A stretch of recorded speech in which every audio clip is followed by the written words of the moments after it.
எல்லோருக்கும் வணக்கம் நண்பர்களே. இன்னைக்கு சாயந்தரம் ஒரு 6 மணிக்கு லைவ் செஷன் ஒன்று நடத்தலாம் அப்படின்னு ஒரு பிளான். விருப்பம் இருக்கிறவங்க ஜாயின் பண்ணிங்க.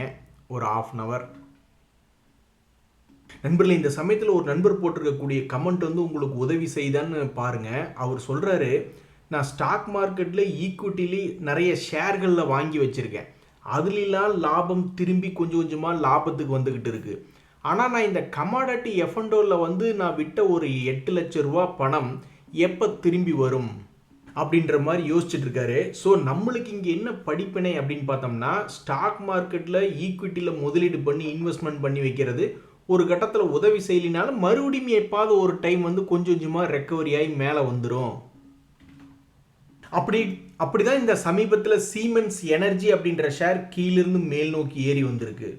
அப்படிதான் சமீபத்தில் இந்த ஓஎன்ஜிசி அப்படின்ற ஷேர் சமீபத்தில் ஒரு 300 ரூபாயிலிருந்து கீழே 200 ரூபா வரைக்கும் போயிட்டு மறுபடியும் 300 ரூபாய்னு வந்திருக்கு. இன்னுமே கீழே இறங்கி கிடக்கக்கூடிய ஷேர்கள் எத்தனையோ இருக்குது. ஹெச்டிஎஃப்சி பேங்க் இருக்குது, கோட்டக்னு ஏகப்பட்ட ஷேர்கள் இருக்குது. அது மாதிரி இன்னும் பல ஷேர்கள் என்னமோ திரும்பி மேல் நோக்கி வரணும். இப்போ நஷ்டத்தில் தான் இருக்குது. பட் இருந்தாலும் இந்த நண்பர் சொல்கிற மாதிரி அந்த ஈக்விட்டி போர்ட்ஃபோலியோ நம்ம எதுவுமே பண்ண வேண்டியதில்லை. கையை கட்டி உட்கார்ந்துருந்தா ஒரு வேளை மார்க்கெட் உதவி செய்யும் பொழுது அவன் நல்ல ரிசல்ட் கொடுத்தான்னா தன்னைத்தானே கரெக்ஷன் பண்ணி அவன் கொஞ்சம் கொஞ்சமாக மேல் நோக்கி பழைய ரேட் வர்றதுக்கு சான்சஸ் இருக்குது அப்படின்ற மாதிரி சொல்கிறார்.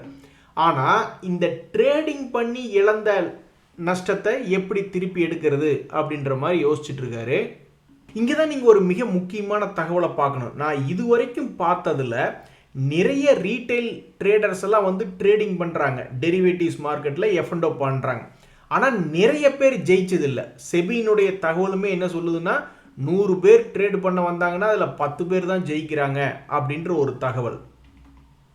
ஏன் மற்றவங்கெல்லாம் லாஸ் பண்ணுறாங்கன்னா, ஸ்பெக்குலேஷன் பேசிஸில். ஸ்பெக்குலேஷன் அப்படின்னா சூதாட்டம் அப்படின்ற மாதிரி அர்த்தம். எந்த விதமான டேட்டாவும் இல்லாமல் மார்க்கெட் இப்போ இந்த இடத்துல இருக்குது, மார்க்கெட் ஒரு வேளை வந்து ஒரு 10 நாள் கழித்து கிட்டத்தட்ட ஒரு 500-600 பாயிண்ட் ஏறிடும் அல்லது ஏதோ ஒரு யோசனை செய்கிறாங்க மனசில். இப்போ இருக்கக்கூடிய மார்க்கெட் சில நாட்கள் கழித்து அப்படி இப்படின்னு ஏதோ ஒரு பக்கம் மாறும் அப்படின்ற மாதிரி யோசித்து அதுக்குண்டான கால் ஆப்ஷனையோ புட் ஆப்ஷனையோ வாங்கி வைக்கிறாங்க. கடைசியில் என்ன ஆகுது, அவங்க நினச்சபடி நடக்காமல் அது 0 அப்படின்ற மாதிரி ஆயிடுது. அதனால தான் 100க்கு 90 பேர் நஷ்டம் என்பது ஆகிறாங்க. அதுவே அது போன்ற ட்ரேடிங்குகளை வந்து ஒரு செல்லர் அப்ரோச். ஏன்னா மார்க்கெட்டே, இந்த ஆப்ஷன்ஸ் மார்க்கெட்டே செல்லர்னுடைய பர்ஸ்பெக்டிவ்ல தான் பார்க்கப்படுகிறது அப்படின்ற ஒரு தகவல். ஸோ அந்த மாதிரி செல்லர் அப்ரோச் போகும் பொழுது கொஞ்சம் நஷ்டங்கள் குறைவாக இருக்கும், அதே மாதிரி லாபங்கள் வர்றதுக்கு வாய்ப்பு இருக்குது அப்படின்றது ஒரு தகவல். ஸோ இந்த செல்லர் அப்ரோச் போகணுன்னாவே நம்ம மிகப்பெரிய ஒரு ஆளாக இருக்கணும். சும்மா 500-1000க்குலாம் நம்ம போயிட்டு ஆப்ஷனை வாங்கிட முடியாது. வாங்குறவங்களுக்கு தான் அப்படி பணம் ரொம்ப கம்மி. பட் செல்லருக்கு வந்து குறைஞ்சது வந்து சில நேரங்களில் மார்ஜின் அதிகமாக இருக்கும் பொழுது 1 லட்சத்திலிருந்து 2 லட்சம் வரைக்கும் கூட மார்ஜின் தேவைப்படும். சும்மா சாதாரணமாக நீங்கள் ஒரே 1 ரூபாய் சம்பாதிக்கணும்னா கூட செல்லிங் பண்ணி, அது பெரும்பாலும் பெரிய ஆளுக்கு பண்ணுறதுனால. ஸோ செல்லர் அப்ரோச் தான் மார்க்கெட்டில் கொஞ்சம் ஜெயிக்கிறதுக்கு அதிகமான ப்ராபபிலிட்டி அப்படின்றது. இன்னொன்று இன்வெஸ்ட்மெண்ட் அப்ரோச். ஆப்ஷன்ஸை விட்டுருங்க, ஃபியூச்சரை பொறுத்து பாருங்கள். அதாவது ஒருத்தர் போய் ஒரு 10 லட்சம் ரூபாய்க்கு ரிலையன்ஸ் ஷேரை வாங்கி வைக்கிறாரு ஸ்டாக் மார்க்கெட்டில் ஈக்விட்டி லாங் டேர்முக்கு அப்படின்னாலும் ஒரே மீனிங் தான். அதுக்கு பதிலாக அவர் போய் ஒரு ஃபியூச்சர்ஸை வாங்கி வைக்கிறாரு அப்படின்னாலும் ஒரே மீனிங் தான். என்ன ஈக்விட்டி பொறுத்த வரைக்கும் ஒரே நிமிஷத்தில் வேலை முடிஞ்சது. வாங்கி வச்சுட்டா 10 வருஷம் கூட அது எந்த விதமான டிஸ்டர்பன்ஸ் இல்லாமல் வச்சுக்கலாம்.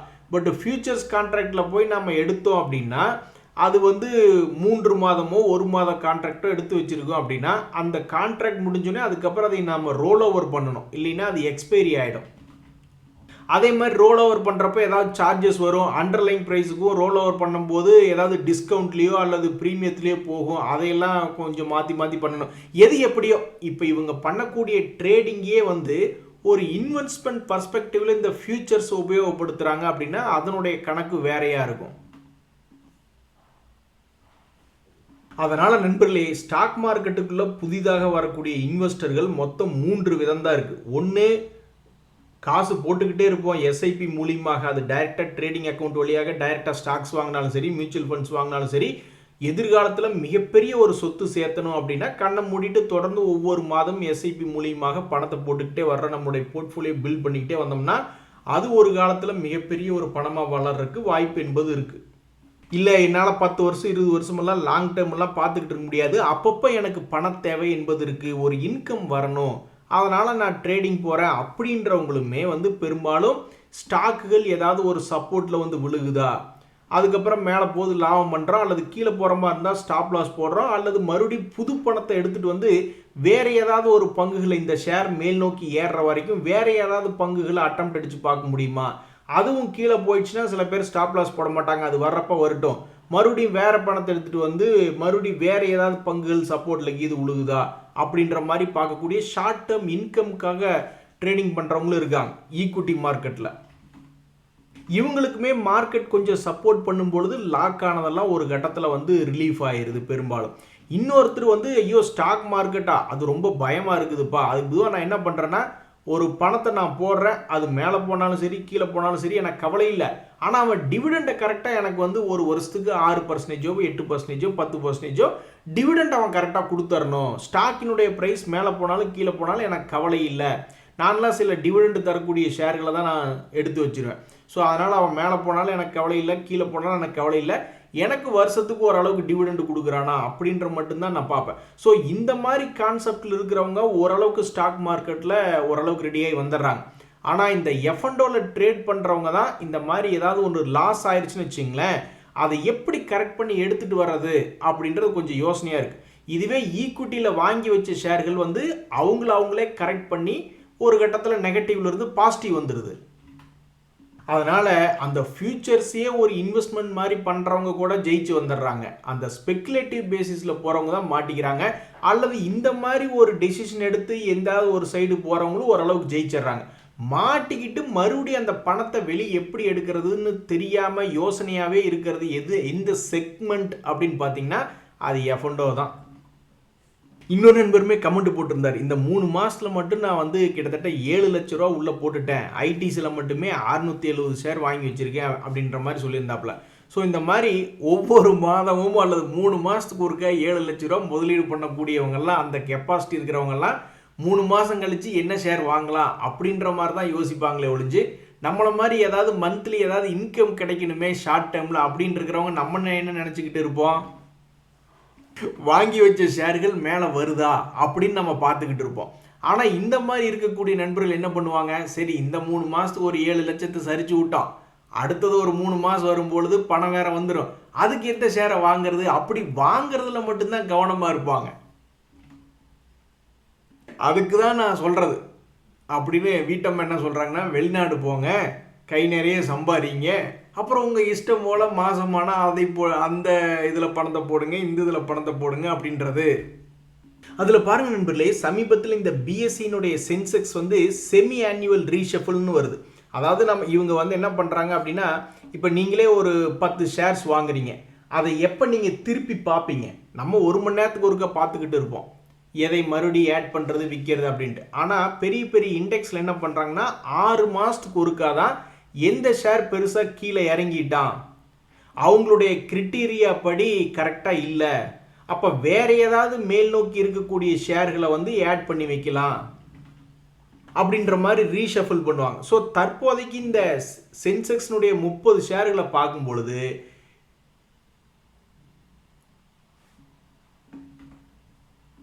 எந்த ஷேர்கள் ஷஃபில் ஆகும் அப்படின்னு நான் போய் பார்த்துக்கிட்டு இருந்தேன். அந்த இடத்துல அவங்க என்ன சொல்கிறாங்கன்னா, சென்செக்ஸ் 50, சென்செக்ஸ் 30 கிடையாது, அதுதான் மெயின் ஷேர் இண்டெக்ஸ்.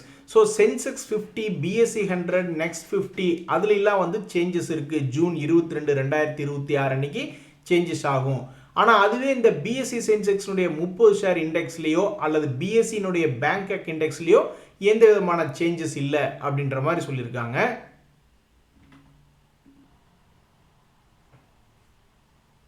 நண்பர்களே, 4 மிக முக்கிய செய்திகள் இருக்குது. அதாவது இந்த ஜொமேட்டோ அப்படின்ற ஷேர் பெரிய அளவில் வந்து திரும்பி மேல் நோக்கி ஏறினா, எப்போ நஷ்டத்துலேருந்து லாபம் செஞ்ச சமயத்தில், அது மாதிரி நீ பெருசாவெல்லாம் திரும்ப வேண்டாம். நீ ஏற்கனவே ஒரு முறை கீழே விழுந்துட்டு மேலே ஏறினியே, அதை நீ திருப்பி பண்ணால் கூட போதும், அதையாவது நீ செய்வாயா அப்படின்ற மாதிரி தான் இந்த ஸ்விக்கி ஷேர் வச்சுருக்கிறவங்களாம் பார்த்துக்கிட்டு இருக்காங்க. அதாவது இந்த ஸ்விக்கி ஷேர் சமீபத்தில் மிகவும் மோசமான ஒரு சம்பவமாக கிட்டத்தட்ட 200 டேஸ் மூவிங் ஆவரேஜ்லேருந்து ஒரு 28% பக்கம் கீழே இறங்கிட்டான். அதுக்கப்புறம் ஒரு சப்போர்ட் எடுத்தவன் அங்கிருந்து ஒரு சிறிய அளவில் ஒரு ஏற்றம். இப்போ என்ன ஆயிருக்கு அப்படின்னு பார்த்தீங்கன்னா, மறுபடியும் அதே அளவு ஒரு சரிவு. இதுக்கு முன்னாடி எந்த சரிவிலிருந்து ஓரளவுக்கு ரெக்கவரி ஆனானோ இப்போ மறுபடியும் அதே சரிவில் வந்து விழுந்திருக்கு. இதுக்கு மேலேயும் கீழே போயிடாத ராஜா, ஏற்கனவே நீ செஞ்சதையாவது நீ திருப்பி செய்வாயா அப்படின்ற மாதிரி தான் பல பேர் பார்த்துக்கிட்டு இருக்காங்க. அடுத்தது இந்த ஜோதி சிஎன்சி ஆட்டோமேஷன் அப்படின்ற ஷேர், இதுவுமே கொஞ்சம் பிரபலமான ஷேர் தான். 15,192 கோடி இதனுடைய மார்க்கெட் கேபிட்டல். சமீபத்தில் இந்த ஷேரினுடைய ரிசல்ட் என்பது இன்னும் வரல. ஆனால் கடந்த 2 குவார்ட்டர்களாக 86 கோடி 89 கோடின்னு ஒரு மாதிரி ஸ்டாண்டர்ட் பண்ணிக்கிட்டு இருக்காங்க. முதல் மாதிரி லாஸ் மேக்கிங் என்பதெல்லாம் ரிப்போர்ட் பண்ணல. ஸோ இப்போ 86 கோடி 89 கோடின்னு கொடுத்துட்டு இனி வரக்கூடிய Q4 ரிசல்ட் வந்து என்ன கொடுக்க போகிறாங்க அப்படின்றத நம்ம பொறுத்து இருந்து தான் பார்க்கணும். இப்படி இருக்கக்கூடிய நிலைமையில தான் இந்த ஜோதி சிஎன்சி ஆட்டோமேஷன் அப்படின்ற ஷேர் என்ன பண்ணியிருக்குன்னா 2025 ஒரு மிகப்பெரிய ஒரு மூவ்மெண்ட் காட்டின ஷேர் தான். இன்னும் 2026 சம்பாரிச்சு கொடுக்கல, ஏன்னா அவங்களுடைய ரிசல்ட் வந்து அடுத்த வாரங்களில் வருது. ஸோ 2025 இவன் என்ன பண்ணியிருக்கான்னா ஆல்மோஸ்ட் இதே லெவல், இதே 700 ரூபாய் லெவல்ல இருந்து 1300 ரூபாய்க்கெல்லாம் போய் சம்பாரிச்சு கொடுத்துருக்கக்கூடிய ஒரு ஷேர். அடேங்கப்பா, அப்படி என்ன நீங்கள் முதலீட்டாளர்களை வச்சிருக்கீங்க அப்படின்னு பார்த்தோம்னா எஃப்ஐஎஸ் வந்து 8.95% வச்சிருக்காங்க, டிஐஸ் வந்து 13.68% என்பது வச்சிருக்காங்க. இப்படி இருக்கக்கூடிய இந்த ஷேர் இனி வரக்கூடிய ரிசல்ட்டை எப்படி கொடுக்க போகிறது அப்படின்றது ஒரு கேள்வி. ரெண்டாவது, 2025 சம்பாரிச்சு கொடுத்தியே, இப்போ மறுபடியும் அதே இடத்துல வந்து இந்த 2026 உளுந்து கிடக்கிறியே, அப்போ நீ இந்த ரிசல்ட் சீசனில் என்ன செய்வ? ஸோ நீ பழைய ரேட்டுக்கு நீ திரும்பி வரலினாலும் இப்போ கூட சமீபத்தில் 200 டேஸ் மூவிங் ஆவரேஜிலிருந்து ரொம்ப மோசமான ஒரு சரிவு, அதுக்கப்புறம் மறுபடியும் ஓரளவுக்கு ரெக்கவரி என்பது இந்த ஸ்டாக்ல ஆயிருந்தது.